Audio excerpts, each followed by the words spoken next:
Good evening. I'm Brandon Harper, AMTA's president.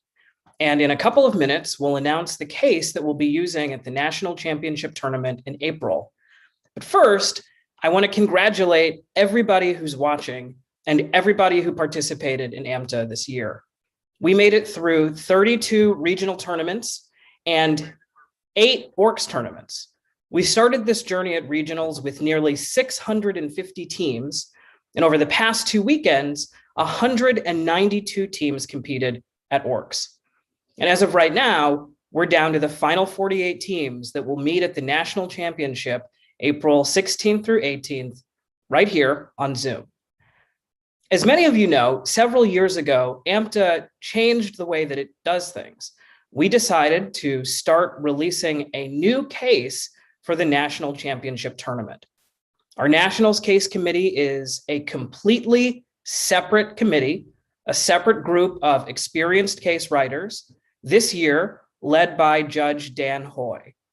I'm excited to introduce to you tonight Amanda Mundell, one of this year's case authors, who will tell us all about the case.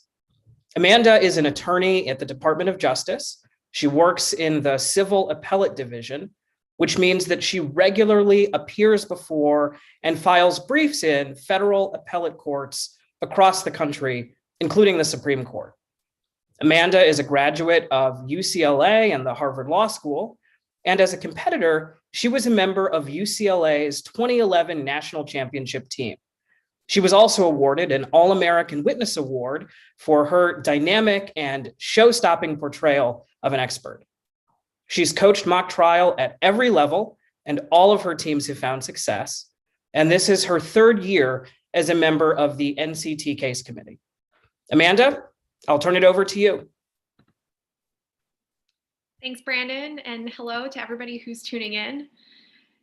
If we've learned anything over the last several months, it's this.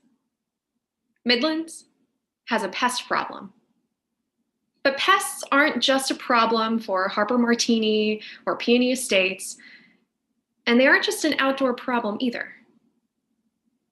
No, pests have found their way into our homes, into our bedrooms, into our beds. I'm talking about bed bugs. Some of you might remember Drew Walton, the gubernatorial candidate who lost the race after a journalist reported that Drew had shot someone on the campaign trail following a debate.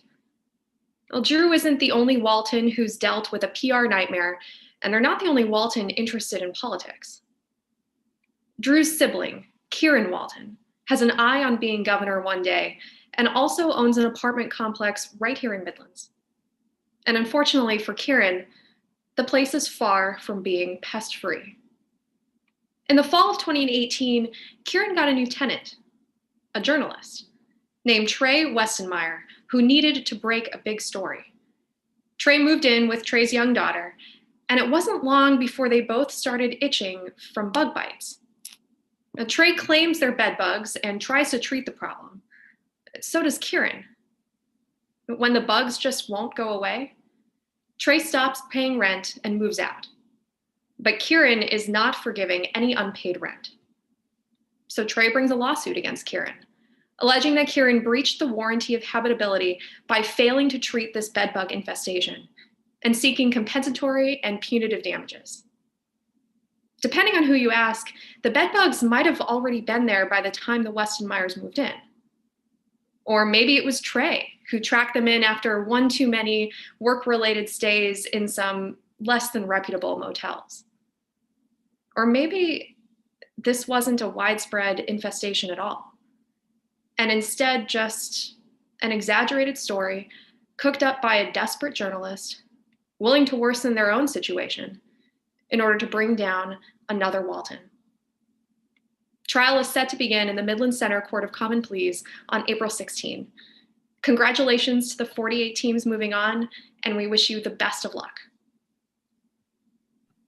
Thanks, Amanda. We'll be